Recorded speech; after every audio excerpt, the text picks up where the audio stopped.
ಮೇಲಕ್ಕೆ ಹೋಗ್ಬೇಕು. ಆಯ್ತು ಬನ್ನಿ ಅವ್ರು ಏನೋ ಮಾಡ್ಕೊಂಡು ಹೇಳ್ತಾರೆ ಪಾಸ್ ಮಾಡ್ತಿದ್ರು. ಕಳೆದ ಬಾರಿ ಹೋಗ್ತಾ ಬಂದು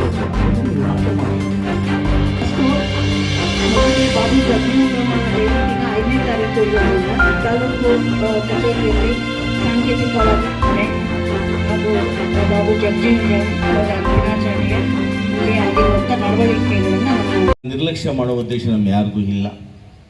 ಅಧಿಕಾರಿಗಳು ಇನ್ನು ಮುಂದೆ ಈ ತಪ್ಪನ್ನು ಹಾಗೆ ಮಾಡದಾಗ ನಡ್ಕೋಬೇಕಾಗ್ತದೆ. ಶಿವಕುಮಾರ್ ಅವರೇ, ನೀವು ಕೂಡ ಸ್ವಲ್ಪ ದಲಿತ ಮುಖಂಡರನ್ನ ಬಂದಾಗ ಸೌಜನ್ಯವಾಗಿ ನಡ್ಕೋಬೇಕಾಗ್ತದೆ. ಕೆಲವು ನಿಮ್ಮಲ್ಲಿ ಕೂಡ ಕೆಲವು ಮಾರ್ಪಾಡುಗಳನ್ನ ಮಾಡ್ಕೋಬೇಕು. ಇದೇನಾಗುತ್ತೆ, ಆ ಇಲಾಖೆ ಅಧಿಕಾರಿಗಳಾದರೆ ಗೊತ್ತಾಗುತ್ತೆ, ನೀವು ಬೇರೆ ಇಲಾಖೆಯಿಂದ ಬಂದಿರ್ತೀರಿ, ನಿಮ್ಗೆ ಅಲ್ಲಿನ ವಾಸ್ತವತೆ ಅರ್ಥ ಆಗೋದಿಲ್ಲ. ನೀವು ಅಂದರೆ ವಿಜೃಂಭಣೆಯಿಂದ ಮಾಡಲಿಕ್ಕೆ ಯಾವುದೇ ಒಂದು ಅಡೆತಡೆಗಳು ಈ ಸರ್ಕಾರದ ಮಟ್ಟದಲ್ಲಿ ಇಲ್ಲ. ಹಾಗಾಗಿ ನಮ್ಮ ರಜನೀಶ್ ಹಿಂದೆ ಏನು ಮಾಡ್ತಾರೆ ಓದ್ತಾರೆ. ನೀವೇನಾದರೂ ಕೂಡ ಮುಖಂಡರು ಮಾಡಿ ಈ ರೀತಿ ಮಾಡಿ ಚೆನ್ನಾಗಿರ್ತದೆ, ಈ ರೀತಿ ಮಾಡಬೇಕು ಅಂತ ಸಲಹೆ ಕೊಟ್ಟರೆ ಖಂಡಿತ ಕೂಡ ನಿಮ್ಮೆಲ್ಲ ಸಲಹೆಗಳನ್ನು ಸ್ವೀಕಾರ ಮಾಡಿ ನಾವು ಇಬ್ಬರ ಮಹನೀಯರ ಒಂದು ಜಯಂತಿ ಅದ್ದೂರಿಯಾಗಿ ಮಾಡಲಿಕ್ಕೆ ಪ್ರಾಮಾಣಿಕವಾಗಿ ಮಾಡ್ತೀವಿ ಅನ್ನೋ ಮಾತನ್ನು ಹೇಳ್ತಾ IPS ಟ್ರೈನಿಂಗ್ ಕೊಡಲಿಕ್ಕೆ ಒಂದು ವ್ಯವಸ್ಥೆಯನ್ನು ಮಾಡಬೇಕು ಅಂತ ನನ್ನ ಒಂದು ಕನಸಿತ್ತು. ಅದರಂತೆ ಇವತ್ತು ಅಡಿಷನಲ್ ಆಗಿತ್ತು ಮತ್ತು 3 ಕೋಟಿ ರೂಪಾಯಿಗಳನ್ನು ಇವತ್ತು ಮಂಜೂರು ಮಾಡಿಸಿ ಆ ಬರ್ತಕ್ಕಂಥವ್ರಿಗೆ ಎಕ್ಸ್ಟ್ರಾ ವ್ಯತ್ಯಾಸವಾಗಿ ಹೊಸವಾಗಿರ್ತಕ್ಕಂಥ ನವೀನ ಮಾದರಿಯ ಟಾಯ್ಲೆಟ್ಗೆ ಕಳಿಸ್ಬಿಟ್ಟು ಆಗ್ಬೋದು. ಯಾರಾದರೂ ಕೂಡ ಈ ಟ್ಯುಟೋರಿಯಲ್ ಮೇಲ್ಗಡೆ ಸಬ್ಬಡ್ಡೆ ಮತ್ತೆ ರೂಮ್ಸ್ ಮಾಡಿ ಒಂದು ವೇಳೆ ಯಾರಾದರೂ ಕೂಡ ಬಂಗಾರಪೇಟೆ ಬಂದು ಉಳ್ಕೋಬೇಕಾದಾಗ ಅನುಕೂಲ ಆಗುವಂತೆ ಅದನ್ನು ಕೂಡ ವ್ಯವಸ್ಥೆ ಮಾಡ್ತಾಯಿದ್ವಿ. ಜೊತೆಗೆ ನೀವು ಇನ್ನು 6 ತಿಂಗಳ ಒಳಗಡೆ ಅಂಬೇಡ್ಕರ್ ಒಂದು ಭವನವನ್ನು ಲೋಕಾರ್ಪಣೆಯನ್ನು ಮಾಡ್ತೇವೆ. ಒಟ್ಟೊಟ್ಟಿಗೆ ಈ ರಂಗಮಂದಿರ, ಅಂಬೇಡ್ಕರ್ ಭವನ, ಈ ಪಾರ್ಕು ಒಟ್ಟೊಟ್ಟಿಗೆ ಮಾಡುವಾಗ ಬಹುಶಃ ನೀವು ಹೇಳಿದ ರೀತಿಯಲ್ಲಿ ಇನ್ನೂ ಕೂಡ ಭಾರತ ದೇಶತಕ್ಕಂಥ ಎಲ್ಲ ಕಲಾವಿದರನ್ನು ಕರೆಸಿ ಆ ಇದೊಂದು ಅಂಬೇಡ್ಕರ್ ಭವನ ಮತ್ತು ವಾಚನಾಲಯ ಇವೆಲ್ಲವನ್ನು ಉದ್ಘಾಟನೆ ಮಾಡೋದ್ರ ಜೊತೆಗೆ ನೀವೆಲ್ಲ ಕೂಡ ಅನೇಕ ಸಮಾರಂಭಗಳು ಮಾಡೋದಕ್ಕೆ ಒದ್ದಾಡ್ತಾ ಇರ್ತೀವಿ.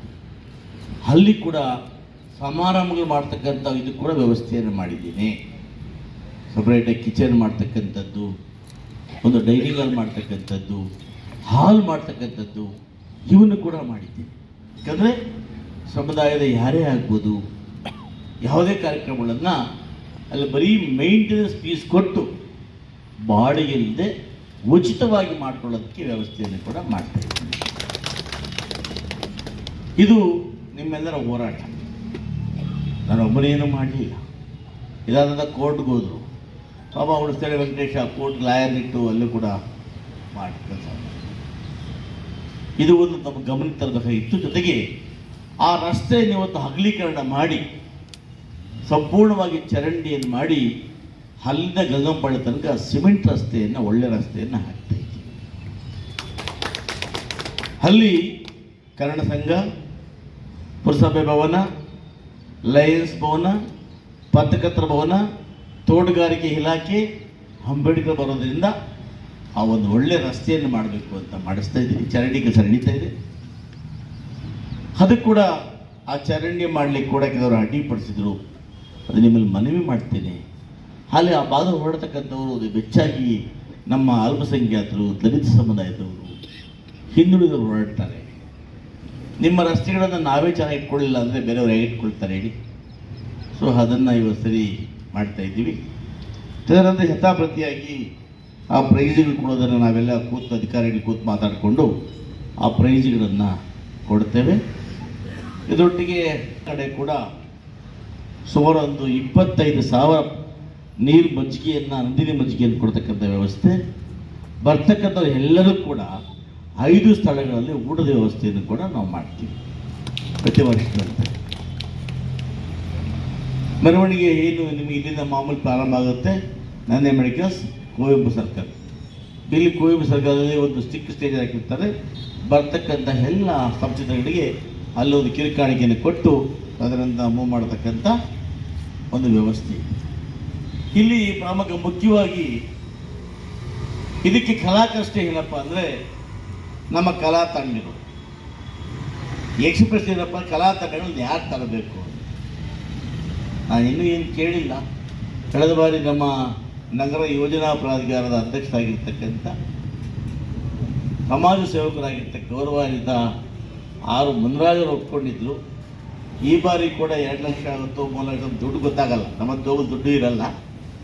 ಹಾಗಾಗಿ ನಮ್ಮೆಲ್ಲರ ಕೋರಿಕೆ ಮೇರೆಗೆ ಒಳ್ಳೆ ಕಲಾ ತಂಡಗಳನ್ನು ಮುನ್ರಾಜ್ ಸರ್ ಕೊಡಿಸ್ಕೊಡ್ಬೇಕು ಅಂತೇಳಿ ನಾನು ಅವರಿಗೆ ವಿನಂತಿಯನ್ನು ಮಾಡ್ತೇನೆ. ತೆಗೆದುಬಿಟ್ರೆ ಕೊಡಿಸ್ತೀನಿ ಕೊಡ್ತಾರೆ ಅಷ್ಟೇ. ಸೈಬರ್ಗೆ ಏನಂದ್ರೆ ಅಲ್ಲು ಬೆಳ್ಳಿಗಿದೆ ತೋರಿಬಿಟ್ರೆ ಅದು ಕೊಡಿಸ್ತಾ ಇರ್ತಾರೆ. ಸೊ ಮಾಡ್ತಾರೆ ಅವೆಲ್ಲ ತೊಂದರೆ.